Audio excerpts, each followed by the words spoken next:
क्या आपने कभी ऐसी कहानी सुनी है जहां जादू, रहस्य, चालाकी और सच्चा प्यार सब एक साथ हों?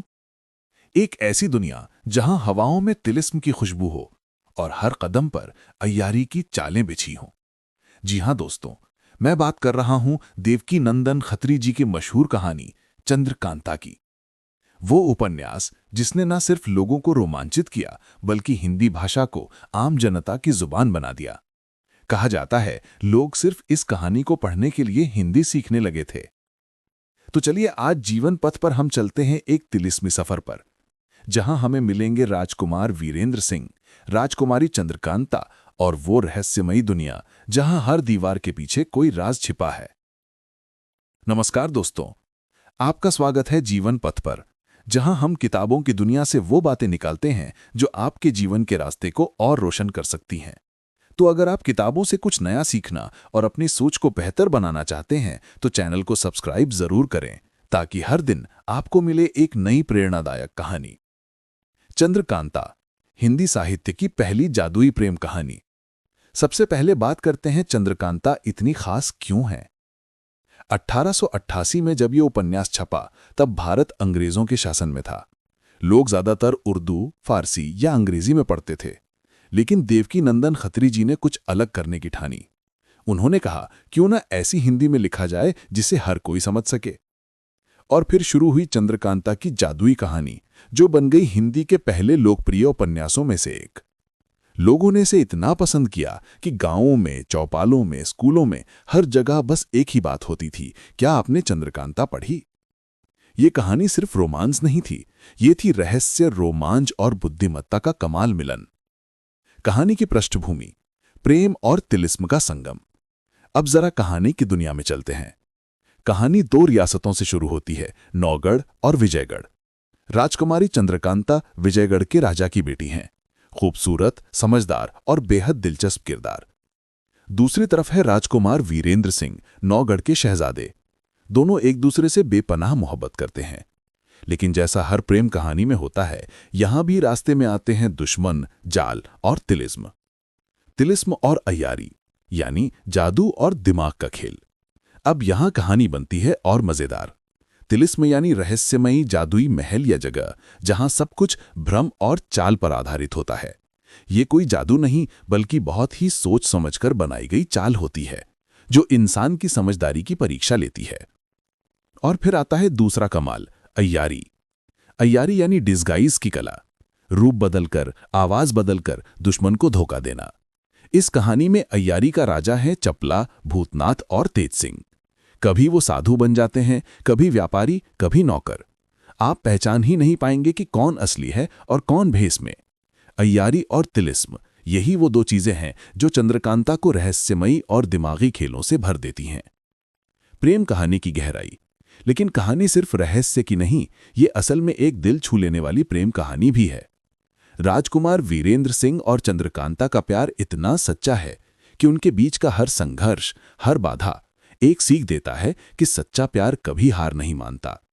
जब वीरेंद्र सिंह तिलिस्म में फंसते हैं तो चंद्रकांता उनका इंतजार करती है, और जब चंद्रकांता को कोई धोखा देता है तो वीरेंद्र सिंह जान जोखिम में डालकर उन्हें बचाते हैं। ये कहानी सिखाती है कि प्यार सिर्फ भावना नहीं, साहस भी है। कभी कभी प्रेम को पाने के लिए आपको अपने डर, अपनी सीमाओं और अपनी गलतफहमियों से भी लड़ना पड़ता है। कहानी के कुछ यादगार किरदार।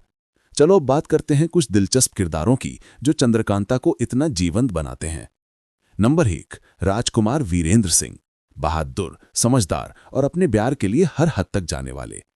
नंबर 2, राजकुमारी चंद्रकांता। सुंदरता के साथ बुद्धिमत्ता की मिसाल। नंबर 3, कुमारी चपला।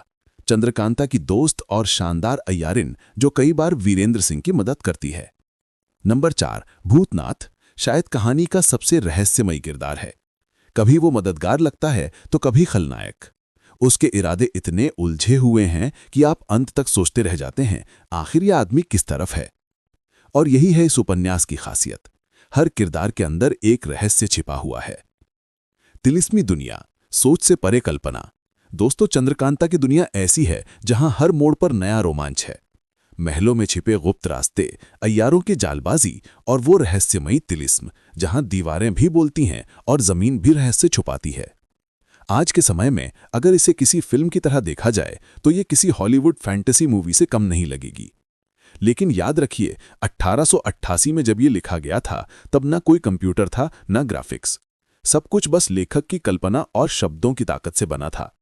यही वजह है कि ये किताब आज भी उतनी ही जादुई लगती है। चंद्रकांता से क्या सीख सकते हैं हम? अब सवाल आता है कि हम इस पुरानी कहानी से आज क्या सीख सकते हैं। नंबर 1, कल्पना की ताकत।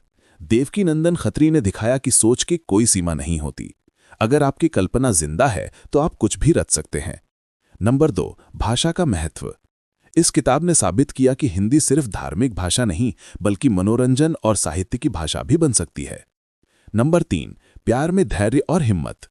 वीरेंद्र और चंद्रकांता की कहानी सिखाती है कि सच्चे रिश्ते कठिनाइयों से भागते नहीं, उनका सामना करते हैं। नंबर 4, दिमाग की ताकत। अय्यारी हमें बताती है कि हर जंग सिर्फ ताकत से नहीं, अकल से भी जीती जाती है। चंद्रकांता का प्रभाव और टीवी सीरियल। इस उपन्यास का प्रभाव इतना बड़ा था कि बाद में इस पर टीवी सीरियल चंद्रकांता भी बना, जो 1990 के दशक में सुपरहिट साबित हुआ। लोग रविवार को टीवी के सामने बैठकर इसकी कहानी का इंतजार करते थे। उस वक्त चंद्रकांता के टाइटल सॉन्ग के बोल थे, यकीन नहीं होता ये वही दुनिया है, हर घर में गूंजते थे। इससे साबित हुआ कि अच्छी कहानी कभी पुरानी नहीं होती, वो हर युग में नई लगती है। क्यों पढ़े चंद्रकांता? दोस्तों, अगर आपने किताब अभी तक नहीं पढ़ी तो जरूर पढ़िए, क्योंकि ये सिर्फ एक उपन्यास नहीं, ये एक अनुभव है।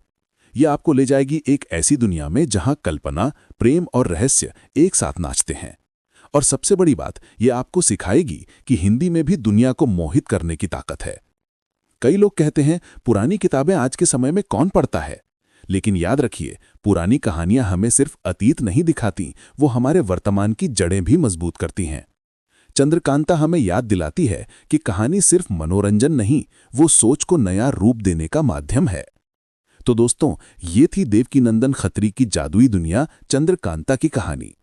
उम्मीद है आपको ये तिलिस्मी सफर पसंद आया होगा। अगर वीडियो अच्छा लगा हो तो लाइक कीजिए, अपने दोस्तों के साथ शेयर कीजिए, और हाँ, ऐसे ही प्रेरणादायक और रोचक कहानियों के लिए जीवन पथ को सब्सक्राइब करना ना भूलें, क्योंकि यहाँ हर कहानी सिर्फ सुनी नहीं जाती, जी जाती है।